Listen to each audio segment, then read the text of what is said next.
नमस्कार दोस्तों, बहुत बहुत स्वागत है आपका हमारे YouTube channel wings study IQ पर। आज हम लोग पढ़ेंगे 22 जून 2020 से रिलेटेड 10 महत्वपूर्ण करंट अफेयर। आपको हमारी इस वीडियो की पीडीएफ फाइल वीडियो के डिस्क्रिप्शन में लिंक में जाकर डाउनलोड कर सकते हैं। इसके अलावा आप हमारे Telegram group wings study IQ पर भी जाकर इस वीडियो की पीडीएफ को डाउनलोड कर सकते हैं। तो चलिए शुरू करते हैं हम हमारे आज के 10 महत्वपूर्ण करंट अफेयर। हमारा पहला क्वेश्चन है, हाल ही में किस व्यक्ति को JSW सीमेंट का ब्रांड एम्बेसडर बनाया गया है? तो किसे बनाया गया है? सौरभ गांगुली और सुनील छेत्री को। सौरभ गांगुली और सुनील छेत्री दोनों व्यक्ति को JSW सीमेंट का ब्रांड एम्बेसडर बनाया गया है। इसके साथ ही JSW सीमेंट ब्रांड ने एक नया मल्टीमीडिया मार्केटिंग अभियान लीडर्स चॉइस भी लॉन्च किया है, जिसमें दोनों स्पोर्ट्स आइकन शामिल हैं। सौरभ गांगुली पूर्व भारतीय क्रिकेटर और पूर्व भारतीय क्रिकेटर कप्तान हैं। वह वर्तमान में भारतीय क्रिकेट कंट्रोल बोर्ड के अध्यक्ष के रूप में सेवारत हैं। सुनील छेत्री भारतीय राष्ट्रीय फुटबॉल टीम और बेंगलुरु SC के कप्तान हैं। तो याद रखिएगा, हाल ही में किस व्यक्ति को JSW सीमेंट का ब्रांड एम्बेसडर बनाया गया है? तो किसके से बनाया गया है? सौरभ गांगुली और सुनील छेत्री को।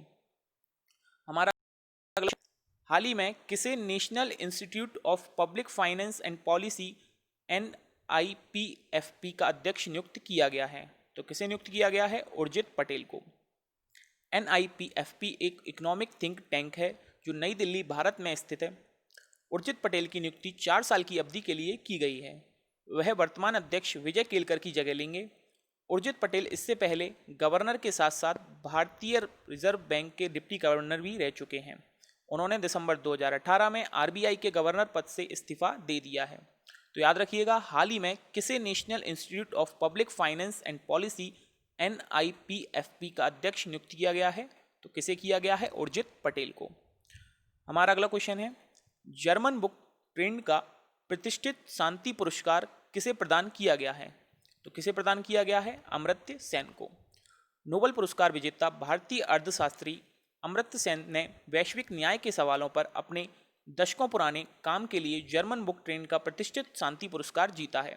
उनके वैश्विक न्याय, शिक्षा और स्वास्थ्य सेवा में सामाजिक असमानता के मुद्दों को संबोधित करने के लिए अग्रणी काम के लिए सम्मानित किया गया है।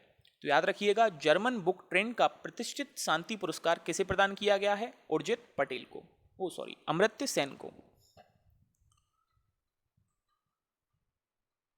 अगला क्वेश्चन है हमारा, स्ट्रीट वेंडर्स के लिए विशेष माइक्रो क्रेडिट सुविधा के लिए केंद्रीय आवासन और शहरी कार्य मंत्रालय व किसके बीच समझौता हुआ है?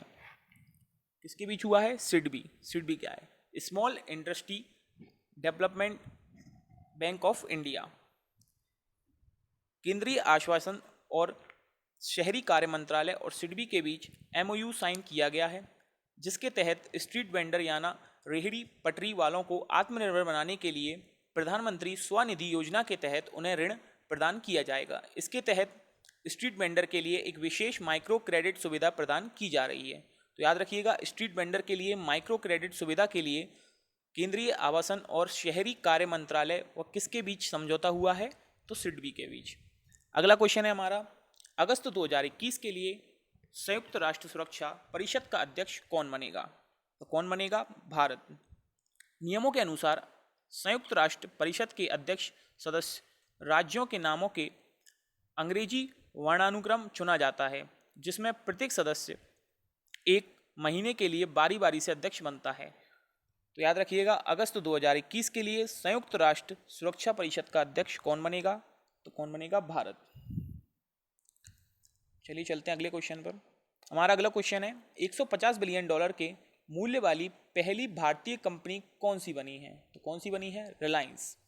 रिलायंस इंडस्ट्री लिमिटेड RIL $150 अरब के मूल्य को छूने वाली पहली भारतीय कंपनी बन गई है।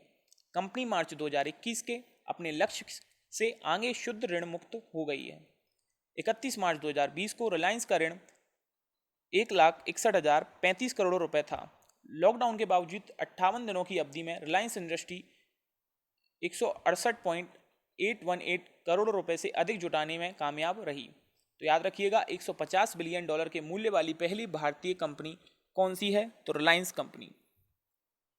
हमारा अगला क्वेश्चन है, हाल ही में किस वयोवृद्ध अर्थशास्त्री और 10वें वित्त आयोग के सदस्य रह चुके व्यक्ति का निधन हो गया है? तो किसका निधन हो गया है?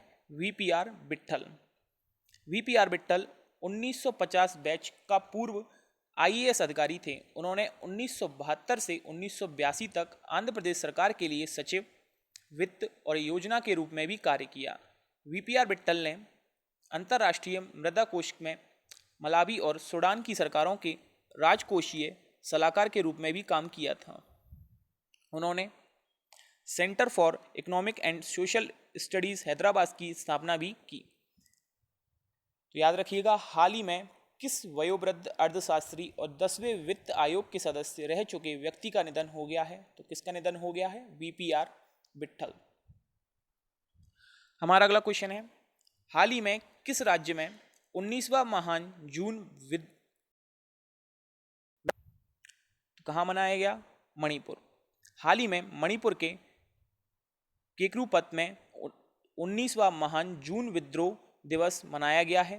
मणिपुर की क्षेत्रीय अखंडता की रक्षा के लिए जून 2001 में अपनी जान गंवाने वाले 18 व्यक्तियों को श्रद्धांजलि और सम्मान देने के लिए हर साल 18 जून को यह दिवस मनाया जाता है। तो याद रखिएगा, हाल ही में किस राज्य में 19वां महान जून विद्रोह दिवस मनाया गया है? तो कहाँ मनाया गया है? मणिपुर। तो बात करते हैं मणिपुर के बारे में। मणिपुर की कैपिटल क्या है हमारी? मणिपुर की कैपिटल है इम्फाल। मणिपुर के प्रेजेंट टाइम पे गवर्नर कौन है? तो मणिपुर की प्रेजेंट टाइम पे गवर्नर है नजमा हेपतुल्ला। और मणिपुर के सीएम हैं एन वीरेंद्र सिंह। कौन है? एन वीरेंद्र सिंह। याद रखिएगा, हाल ही में किस राज्य में 19वां महान जून विद्रोह दिवस मनाया गया है? मणिपुर में। अगला क्वेश्चन है, नवरक्षक क्या है? तो क्या है? व्यक्तिगत सुरक्षा उपकरण। देखिए डिटेल में पढ़ते हैं। हाल ही में भारतीय चिकित्सा अनुसंधान परिषद ने इस यूजर फ्रेंडली पीपीई नवरक्षक के उत्पादन को मंजूरी दी है। इस पीपीई किट को मुंबई महाराष्ट्र में INHS अश्विनी हॉस्पिटल में स्थित इंस्टीट्यूट ऑफ नेवल मेडिसिन के इनोवेशन सेल में एक नौसैनिक डॉक्टर द्वारा विकसित किया गया था। यह किट 2 संस्करणों में उपलब्ध होगी, सिंगल और डबल प्लाई। पूरी किट में फेस मास्क, हैंड गियर और एक mid thigh level shoe cover शामिल होगा। तो याद रखिएगा, नवरक्षक क्या है? व्यक्तिगत सुरक्षा उपकरण। हमारा लास्ट क्वेश्चन है, निम्नलिखित में से किस राज्य केंद्र शासित प्रदेश ने कोविड-19 पॉजिटिव मरीजों के लिए 5 दिवसीय संवैधानिक संगरोध अनिवार्य बनाया गया है? तो किस राज्य ने बनाया गया है? दिल्ली। लेफ्टिनेंट जनरल अनिल बैजल ने कहा कि दिल्ली में कोविड-19 रोगियों को अब तक घरेलू संगरोध के तहत 5 दिवसीय संस्थागत संगरोध से गुजरना होगा। एलजी के आदेश ने कहा गया कि 5 दिवसीय संस्थागत संगरोध के बाद असमित कोविड-19 रोगियों को घर संगरोध के लिए भेजा जाएगा।